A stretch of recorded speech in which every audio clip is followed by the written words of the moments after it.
ਵਾਹਿਗੁਰੂ ਜੀ ਕਾ ਖਾਲਸਾ ਵਾਹਿਗੁਰੂ ਜੀ ਕੀ ਫਤਿਹ। ਪੁਰਾਣੇ ਵੇਲਿਆਂ ਦੀ ਗੱਲ ਹੈ। ਇੱਕ ਨਗਰ ਦੇ ਵਿੱਚ ਇੱਕ ਸਾਂਝਾ ਪਰਿਵਾਰ ਰਹਿੰਦਾ ਸੀ। ਇੱਕ ਬਜ਼ੁਰਗ ਦੇ 5 ਪੁੱਤਰ ਸਨ ਤੇ ਬੜੇ ਹੀ ਕਾਮੇ ਸਨ, ਸਾਊ ਸਨ। ਸਾਰੇ ਇਲਾਕੇ ਦੇ ਵਿੱਚ ਉਹਨਾਂ ਦਾ ਨਾਮ ਸੀ। ਉਸ ਦੀਆਂ 3 ਧੀਆਂ ਵੀ ਸਨ। ਕੁੱਲ ਮਿਲਾ ਕੇ ਉਸ ਦੀ ਔਲਾਦ 8 ਜਣਿਆਂ ਦੀ ਸੀ।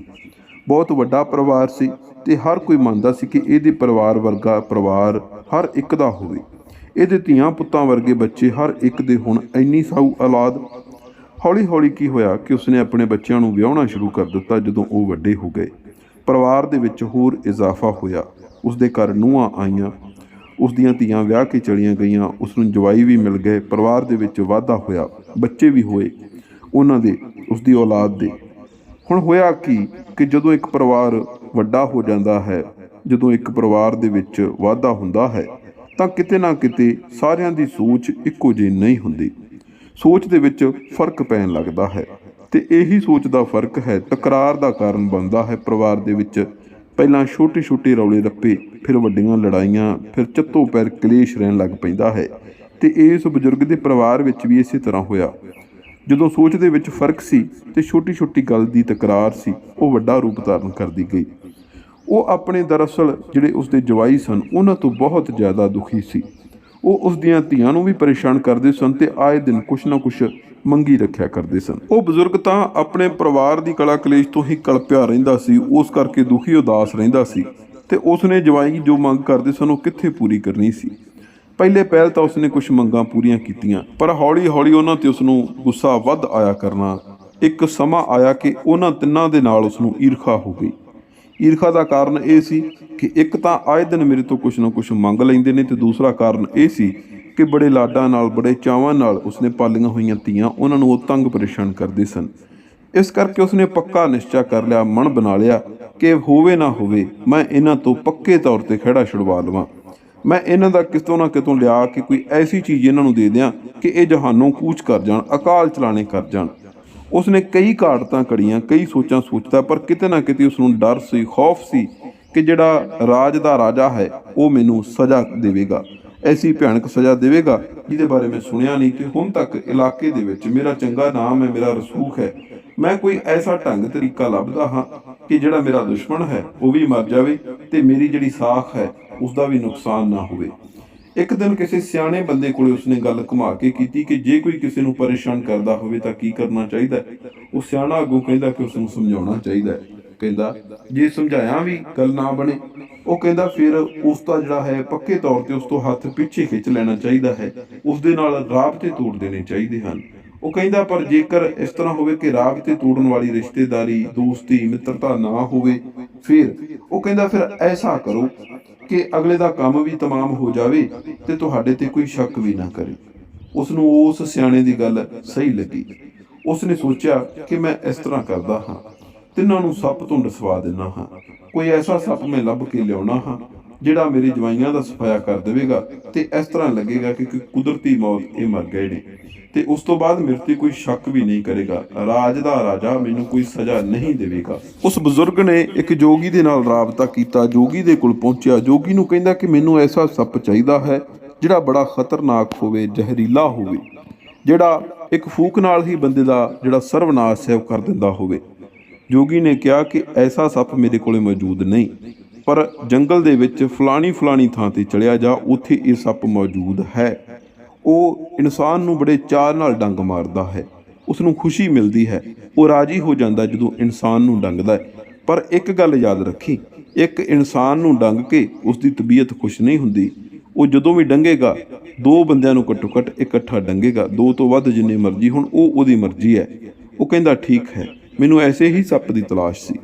ਸੋ ਜੋਗੀ ਨੇ ਜਿਹੜਾ ਪਤਾ ਟਿਕਾਣਾ ਦਿੱਤਾ ਸੀ, ਉਹ ਬਜ਼ੁਰਗ ਉਸ ਥਾਂ ਤੇ ਚਲਿਆ ਗਿਆ। ਸੱਪ ਦੇ ਕੋਲ ਜਾ ਕੇ ਉਸਨੇ ਬੇਨਤੀ ਕੀਤੀ, ਸੱਪ ਦੀ ਖੁੱਡ ਦੇ ਬਾਹਰ ਬੈਠ ਕੇ, ਕਿ ਤੁਸੀਂ ਬਾਹਰ ਆਓ, ਮੈਨੂੰ ਤੁਹਾਡੀ ਮਦਦ ਦੀ ਲੋੜ ਹੈ। ਸੱਪ ਨੇ ਆਵਾਜ਼ ਸੁਣੀ ਤੇ ਉਸਨੇ ਕਿਹਾ ਕਿ ਇਨਸਾਨੀ ਆਵਾਜ਼ ਹੈ। ਬਾਹਰ ਆ ਕੇ ਪੁੱਛਦਾ ਕਿ ਬਜ਼ੁਰਗਾ ਤੈਨੂੰ ਪਤਾ ਨਹੀਂ, ਤੈਨੂੰ ਮੇਰੇ ਖੌਫ ਬਾਰੇ ਪਤਾ ਨਹੀਂ, ਤੈਨੂੰ ਪਤਾ ਨਹੀਂ ਕਿ ਮੈਂ ਕੀ ਨੁਕਸਾਨ ਕਰ ਸਕਦਾ ਹਾਂ, ਤੂੰ ਇੰਨੀ ਜੁਰਤ ਕਿਵੇਂ ਕੀਤੀ ਕਿ ਮੇਰੀ ਖੁੱਡ ਦੇ ਕੋਲ ਆ ਕੇ ਬੈਠ ਗਿਆ। ਉਸ ਬਜ਼ੁਰਗ ਨੇ ਸਾਰੀ ਕਹਾਣੀ ਦੱਸ ਦਿੱਤੀ ਕਿ ਆਹ ਗੱਲ ਹੈ, ਮੈਂ ਬਹੁਤ ਪਰੇਸ਼ਾਨ ਹਾਂ, ਮੈਨੂੰ ਤੇਰੀ ਮਦਦ ਦੀ ਲੋੜ ਹੈ। ਮੈਂ ਪਹਿਲਾਂ ਵੀ ਮਰਿਆ ਵਰਗਾ ਹੀ ਹਾਂ। ਜੇ ਤੂੰ ਮੈਨੂੰ ਦੱਸ ਲਵੇਂਗਾ ਤੇ ਕੋਈ ਵੱਡੀ ਗੱਲ ਨਹੀਂ। ਸੱਪ ਨੇ ਗੱਲ ਸੁਣੀ। ਉਸਨੇ ਸੋਚਿਆ ਕਿ ਇਹ ਤੋਂ ਵੱਡਾ ਮੂਰਖ ਬੰਦਾ ਮੈਂ ਨਹੀਂ ਵੇਖਿਆ।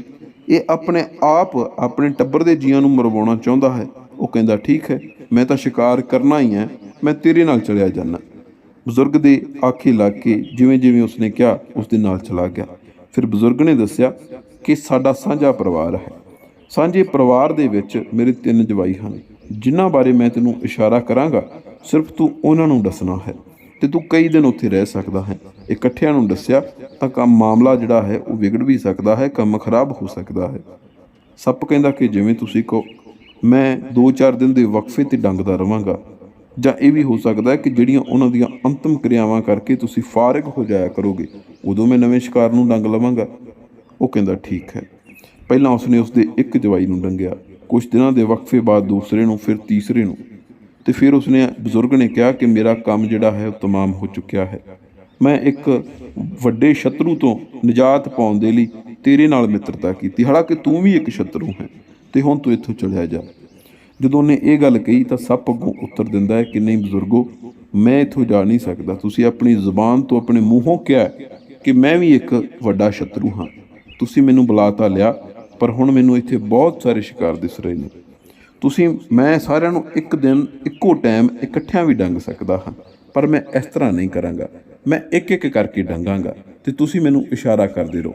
ਹੁਣ ਬਜ਼ੁਰਗ ਪਛਤਾ ਰਿਹਾ ਸੀ। ਬਜ਼ੁਰਗ ਨੂੰ ਆਪਣੀ ਗਲਤੀ ਦਾ ਅਹਿਸਾਸ ਹੋ ਗਿਆ ਕਿ ਮੈਂ ਬਹੁਤ ਵੱਡੀ ਗਲਤੀ ਕਰ ਲਈ ਹੈ।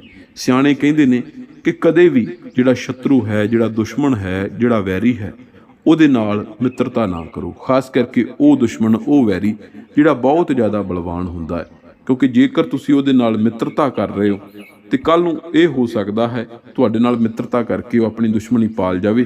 ਫਿਰ ਉਦੋਂ ਤੁਹਾਡੇ ਕੋਲ ਕੋਈ ਹੋਰ ਰਾਹ ਨਹੀਂ ਹੋਵੇਗਾ। ਬਿਲਕੁਲ ਉਸੇ ਤਰੀਕੇ ਜਿਸ ਤਰੀਕੇ ਨਾਲ ਇਹ ਬਜ਼ੁਰਗ ਬਾਬਾ ਇਸ ਵੇਲੇ ਲਾਚਾਰ ਸੀ। ਬਜ਼ੁਰਗ ਬਾਬੇ ਨੇ ਉਸ ਨੂੰ ਕਿਹਾ ਕਿ ਮੈਂ ਤੈਨੂੰ ਕੋਈ ਵੀ ਤੇਰੀ ਇਸ ਤੋਂ ਵੱਧ ਸਹਾਇਤਾ ਨਹੀਂ ਕਰ ਸਕਦਾ। ਮੈਂ ਤੇਰੇ ਅੱਗੇ ਬੇਨਤੀ ਕਰਦਾ ਹਾਂ ਕਿ ਮੇਰੇ ਘਰ ਦੇ ਹੁਣ ਕਿਸੇ ਵੀ ਹੋਰ ਜੀਅ ਦਾ ਨੁਕਸਾਨ ਨਾ ਕਰ, ਤੂੰ ਇੱਥੋਂ ਚਲਿਆ ਜਾ।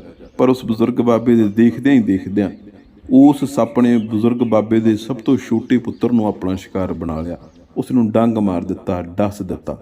ਬਾਬੇ ਨੇ ਇੱਕ ਵਾਰ ਤਾਂ ਹੋਸ਼ ਹਵਾਸ ਖੋਹ ਲਏ, ਫਿਰ ਭੱਜ ਕੇ ਉਸ ਨੂੰ ਇਲਾਜ ਕਰਵਾਉਣ ਦੇ ਲਈ ਲੈ ਗਿਆ। ਉਸ ਨੂੰ ਪਤਾ ਸੀ ਕਿ ਇਸ ਨੂੰ ਸੱਪ ਨੇ ਡੰਗਿਆ। ਪਹਿਲਿਆਂ ਦੇ ਬਾਰੇ ਉਸਨੇ ਕਿਸੇ ਦੇ ਨਾਲ ਗੱਲ ਸਾਂਝੀ ਨਹੀਂ ਸੀ ਕੀਤੀ। ਉਸ ਦਾ ਸਮਾਂ ਰਹਿੰਦਿਆਂ ਇਲਾਜ ਕਰਵਾ ਲਿਆ ਗਿਆ। ਉਹ ਬੱਚਾ ਸੀ ਜਿਹੜਾ ਬਚ ਗਿਆ।